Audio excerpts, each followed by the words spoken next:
Life is what we make of it. The traveler is the journey. What we see isn't what we see, but what we are. These lines were taken from Fernando Pessoa's The Book of Disquiet. Now, the Book of Disquiet doesn't just reveal the nature of Fernando Pessoa's prose, but it also reveals the fundamental paradoxes and contradictions that sort of shaped his inner world. Pessoa was a Portuguese poet and writer, and he existed more as a collection of different identities, a plethora of selves, rather than a singular figure. In his own words, in the Book of Disquiet, he described himself as a kaleidoscope of fragmented sequences, an astonished spectator of his own soul. So Pessoa created more than 70 different alter egos or heteronyms or just imagined personalities in order to make sense of a world that he felt deeply disconnected and alienated from. His writing, both in the Book of Disquiet and A Little Larger Than the Entire Universe, which is a collection of his poems that I recently got, are not just reflections of one man's thoughts. They are the voices of so many different, distinct personalities, each inhabiting his own perspective, his own dreams, illusions, anxieties, fears, and ideals. Each of us is several, is many, is a profusion of selves, so that the self who disdains his surroundings is not the same as the self who suffers or takes joy in them. Pessoa's life in many ways was characterized by a deep inner solitude. I mean, he does say that my soul habits are of solitude and not of men. On the outside, Pessoa lived a quiet life in Lisbon. He worked as a translator, shunning fame, rarely seeking any attention, but his inner life was quite the opposite. It was vast and complex and just filled with so many demanding voices. Each entry in the Book of Disquiet feels like a brief plunge into the labyrinth and the abyss of human consciousness. And he constantly keeps asking questions like, who am I when I'm not myself? Or how many am I? Or who am I to myself? Just one of my sensations. Through the character of Bernardo Suarez in the Book of Disquiet, who is Pessoa's semi heteronym, we're invited to dive deep into the depths of the self and explore every tangent related to the self that Pessoa believed was too vast for one identity to hold. Sometimes I think life is nothing more than a handful of moments, one disjointed from the other, and each full of echoes of others never experienced. Eternal tourists of ourselves, there is no landscape but what we are. We possess nothing, for we don't even possess ourselves. We have nothing because we are nothing. What hand will I reach out? And to what universe? The universe isn't mine, it's me. Now, this is the magic of Pessoa's art.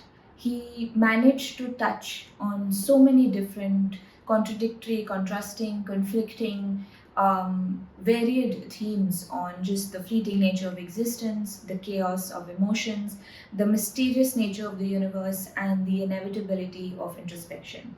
His writing, because of this, feels so deeply confessional yet detached, and personal yet universal, and even cathartic. Now, I also have Jose Saramago's The Year of the Death of Ricardo Reis. Now, Ricardo Reis is one of Fernando Pessoa's heteronyms, so this is the imagined personalities that he created.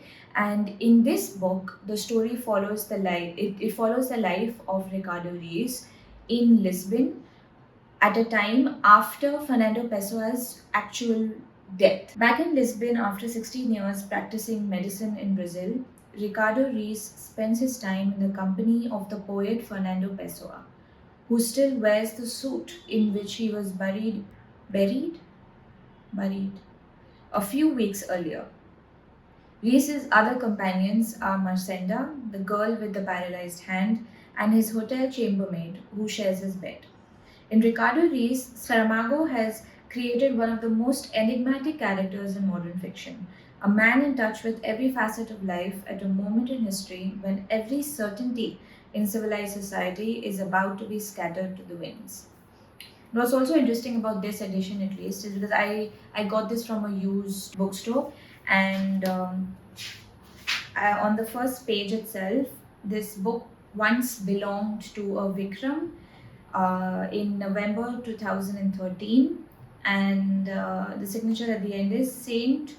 George's Bookshop, Berlin. So this is the first page itself of the book, and yeah, that's the beauty of buying used books. You never know where the book has been and how old it is. Fernando Pessoa's genius encompasses the aphoristic style of writing, of novel writing, at least in the book of Disquiet, but it also encompasses, especially his poems, in at least the ones that I have read, in a little larger than the entire universe.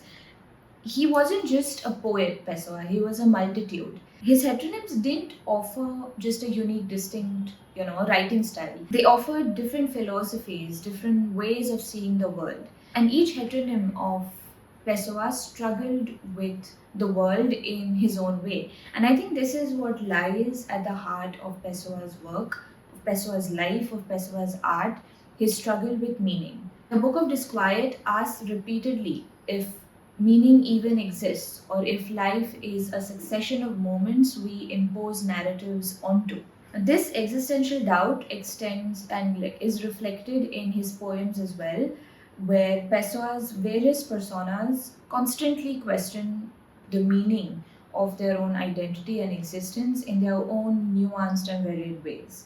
Each man fulfills the destiny he must fulfill and desires the destiny he desires. He neither fulfills what he desires nor desires what he fulfills.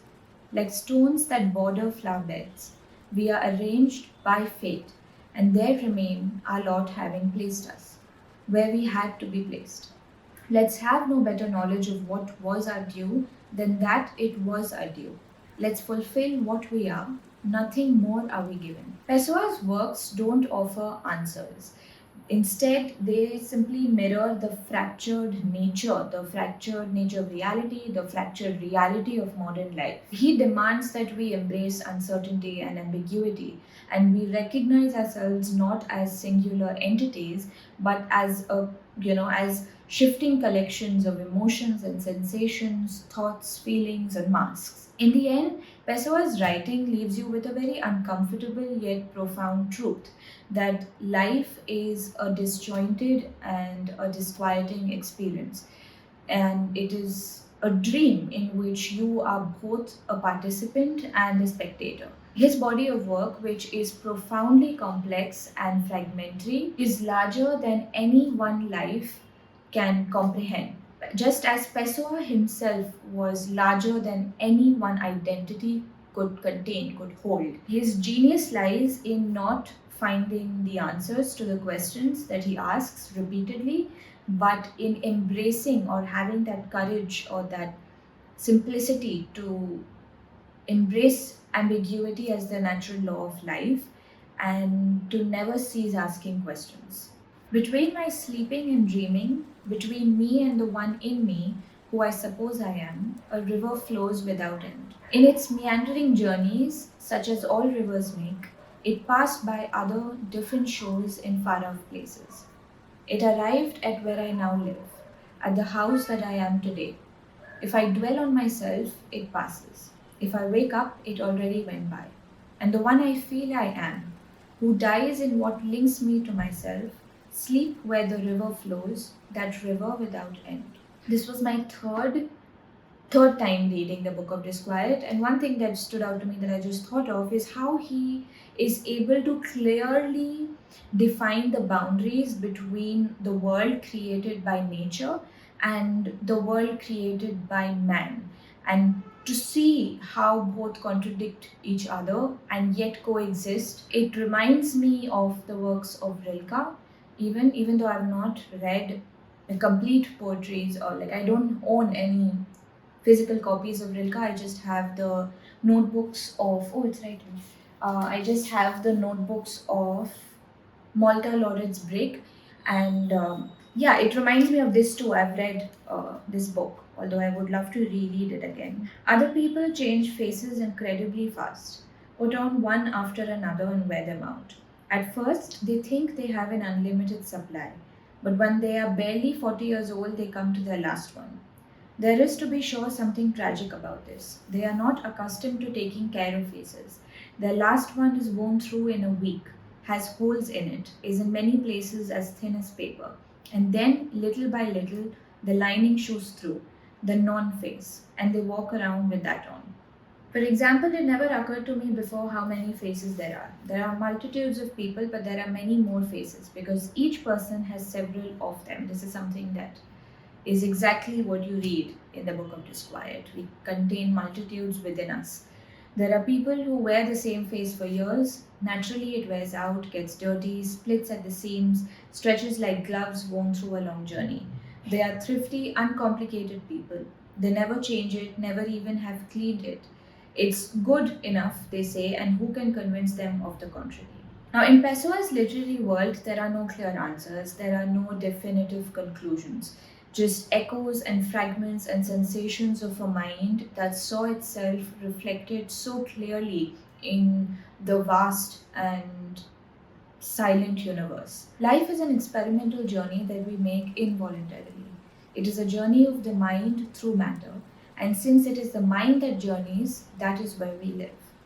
And so there are contemplative souls who have lived more intensely, more widely, and more tumultuously than those who live externally. Pessoa's work, in its length, breadth, and shape, opens up a new facet of his own philosophical inquiry and his own ways of his seeing and feeling the world. And each deserves its own conversation, which is why I will never stop reading this book over and over again.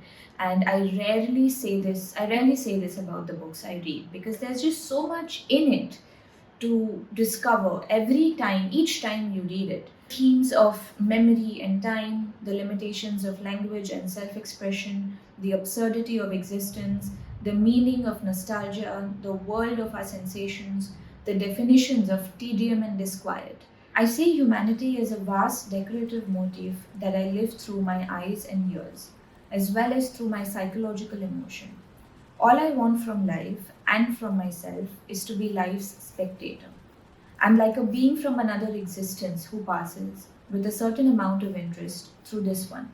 I'm alien to it in every way. There's a kind of glass sheet between me and it. I want the glass to be perfectly clear so that it will in no way hinder my examination of what's behind it, but I always want the glass. Truly, reading Pessoa has been one of the most enlightening, insightful, and incisive experiences of modern literature.